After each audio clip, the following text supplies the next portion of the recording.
Hello internet users, welcome back to Unused Content. Oh wait, wrong name.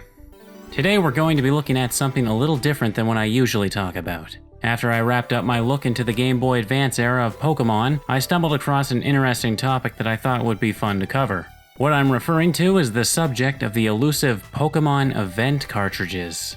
Now I'm more than sure that there is a good amount of you out there that have absolutely no idea what these things are.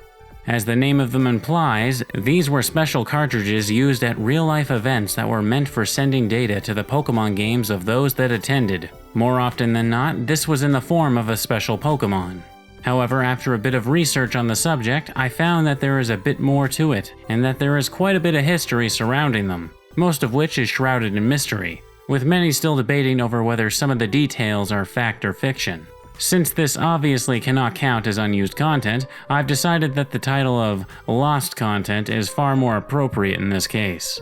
So sit back and let's dive into a piece of Pokemon history that hasn't seen too much of the spotlight. Before anything else though, I just want to stress that any pictures and quotes related to these distribution items shown in this video should not be taken at face value. Because many of these events took place over a decade ago, there are many details that are impossible to confirm, and to go on, we only have the words of those who claim to attend these events, or in some cases claim to have worked as the Pokemon distributor themselves as a store employee. As well, there is also the fact that there are many fakes of these special items in circulation, so it's always possible that anything shown off could be a fabrication. You also have to take into account that Nintendo never intended for the public to ever be aware of these things' existence, so naturally they haven't been very forthcoming with info about them over the years. That being said, I wouldn't show anything unless I believed it offered insight into how some of these events operated. First, let's understand the importance of these items from back in the day. As a way to promote these live events, every generation of Pokemon always released with an unobtainable legendary Pokemon within its data that could only be obtained by attending. Aside from an elaborate glitch or two, this was usually the only possible way to get these Pokemon on certain games without the use of a cheating device. And while there were at times special machines designed specifically for loading these Pokemon onto your cart, there was another method used that seemed a bit more crude. For generations 1 to 3, a special cartridge and sometimes hardware as well were sent out from Nintendo to stores such as Toys R Us and the like. These cartridges were similar to the ones available for sale to the public, except these ones were reported to have had special save data on them. In many cases, the PC storage system was said to be filled to the brim with the Pokemon that was meant for the distribution. The idea was for an employee to manually trade the event Pokemon to an attendee by using the in-game multiplayer trade feature. At the end of these events, the stores were required to send back the cartridge and game system to Nintendo. This continued all the way up until Pokemon made its way onto the 3DS, where it seems that this method was abandoned completely, with no special software or hardware known to have been sent out for Pokemon X and Y onward. And apparently after Nintendo gets these items back, they are supposedly then disposed of for good. As you can imagine though, not all of these cartridges met this fate. One way or another, many of them ended up in hands they were never supposed to be in, commanding high prices online, holding a clear value among collectors. But anyways, starting with Gen 1, let's take a look at how this method of distribution was used for the original event Pokemon, Mew. Like I previously stated, outside of the special Mew machines that directly loaded the Pokemon onto your cart, the other method was directly trading with an event cart. Apparently during some of these events, they even gave out certificates of authenticity for the Mews as well. Sadly, the event cartridges for Generation 1 are some of the most impossible to obtain, if there even are any left. At the time of this video being made, Pokemon Red and Blue released almost 20 years ago in North America. By this point, it's a safe bet that the save battery for the majority of every produced cartridge has run dry, and when the battery runs dry or is replaced, the save data on the cart will vanish. Due to there being a complete lack of info surrounding how these special distribution versions were altered from a normal game, nobody seems to know for sure whether or not the game will simply revert into a regular retail version of the game, or if all of the Mews intended for distribution will still be in the PC storage after replacing the battery. In 2010, a user online posted images claiming to have one of these special Mew carts. This person claims that they used this very cart and Game Boy to give out the Mews to attendees a long time ago at a Toys R Us event. There is one detail about it that further piques my interest here. In some of the photos of the item, you can see a piece of silver tape holding the cartridge into the system. In one of the shots, you can make out the words, "Warning, tampering with label may result in legal action." If this item is the real deal, then it seems that Nintendo was pretty serious about making sure these cartridges weren't stolen or swapped out for a regular retail copy while it was being handled by the store. I mean, I highly doubt that they'd check the save file for every single returned copy, so the tape was likely meant as a quick method of checking if it was tampered with. According to the same user, they sold the game and the system to someone else, and since so much time has passed, the battery's almost surely dead by now. If this really was an actual distribution cart, we may never get to know more about it. Just think about it for a second. Anyone who would want to get their hands on one of these would know about how valuable they'd be to collectors. If you managed to get one, I don't think you'd be too eager to test what would happen upon changing the save battery, when there'd be such a huge risk of making the thing worthless in the process. If we assume the theory that replacing the battery would turn it into a normal copy of a Gen 1 game to be true, then it's likely that there probably aren't any more floating around out there. I have to say though, an item like this could be easily faked. Looking back at these pictures, the only thing differentiating this Game Boy and cartridge from any other is the security tape, and the fact that the PCs are loaded with only Mews. In times where gamers are able to create their own ROM hacks on cartridges of older, out-of-production systems, something as simple as cheating a few legendary Pokemon into the game and slapping a piece of tape on the system would be child's play. Especially when you consider that there really isn't a true example of what an authentic one actually is to compare it to.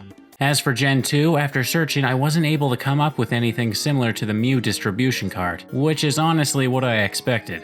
The event Pokemon for the Gen 2 games was Celebi, who unfortunately was never officially released in any form to the West, and in Japan was distributed in Pokemon Crystal via a paid online service that involved connecting your Game Boy to a mobile phone. It seems doubtful that any special cartridges were made for Celebi, but even if there had been, I can say with almost 100% certainty that all of them would be gone by now.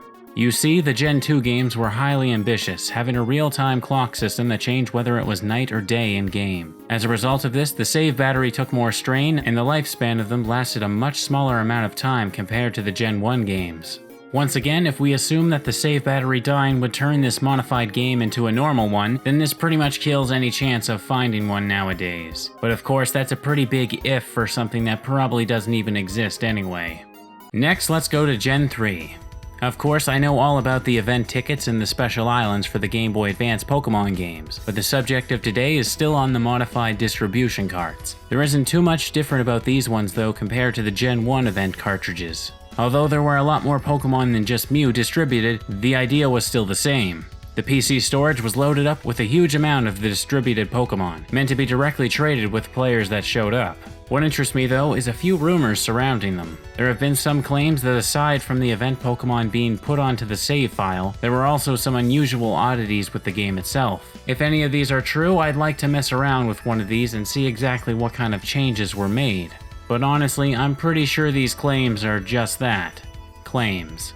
Maybe some of them did have differences beyond the Pokemon loaded into the PC, but after so much time since their original use, I'm hesitant to trust the memories of someone on the internet. Yes, I am aware that there are ROM files floating around for the GBA games that supposedly came from these cartridges, but once again I have to reiterate that there are no official examples of what an authentic ROM of these games is actually like. Given that Nintendo never intended for the public to be aware of these things in the first place, and the secretive nature of how they handled them, it's doubtful that over a decade later we'll ever be finding that out too. It also doesn't help that the cartridge itself is said to look exactly like a retail copy, with no unique labeling.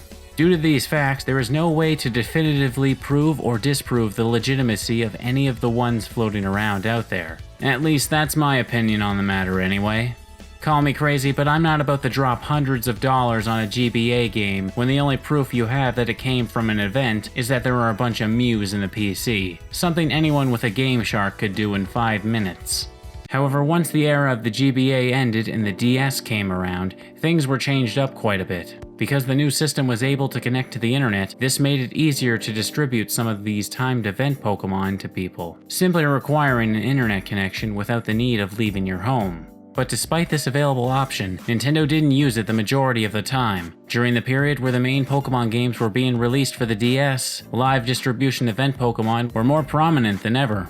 Unlike the systems before it though, Nintendo had a different process in place for the DS when it came to giving out these ones. Like before, a special game card was sent out to participating retailers. Instead of just being a modified version of a Pokemon game on the DS, this was its own thing, made from scratch, only meant to be used for a short time. How it worked was like this. The retailer would temporarily receive a DS with a special game card like the one you see here. While in the DS, the game card would send out a wireless signal while left running in the back of the store or behind the counter. If someone brought their DS and used the mystery gift option with a compatible game, they would then receive the event Pokemon that the game card was set to give out. Interestingly enough, these cards were programmed to only allow this function during the scheduled dates of the distributions. I imagine this was some sort of measure to make the game cards useless should it be stolen or not end up back in Nintendo's hands. However, this can be easily bypassed by changing the clock of the DS system to match the original time the distribution was happening for the game card being used.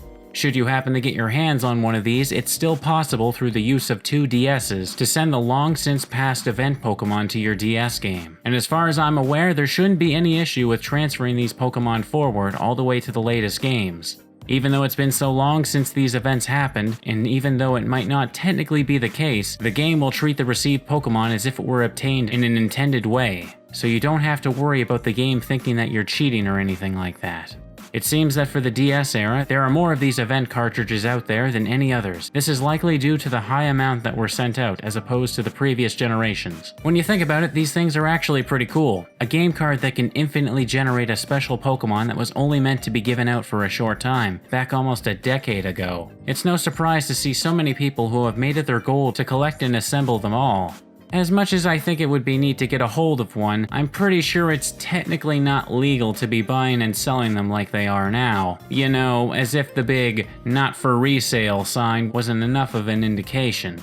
And that was Pokemon event cartridges, everybody. I hope I was able to provide you with some interesting info on the subject, given how limited the information out there is. I myself have never handled these things or even got the chance to go to many of these events. But what about you? Have any of these special items made it into your hands before? If you got a story or two about them to share, tell us down in the comments below. And if I'm just a worthless hack that missed some important info on the topic, also tell me down below in the comments. And with that, I'll see you all next time.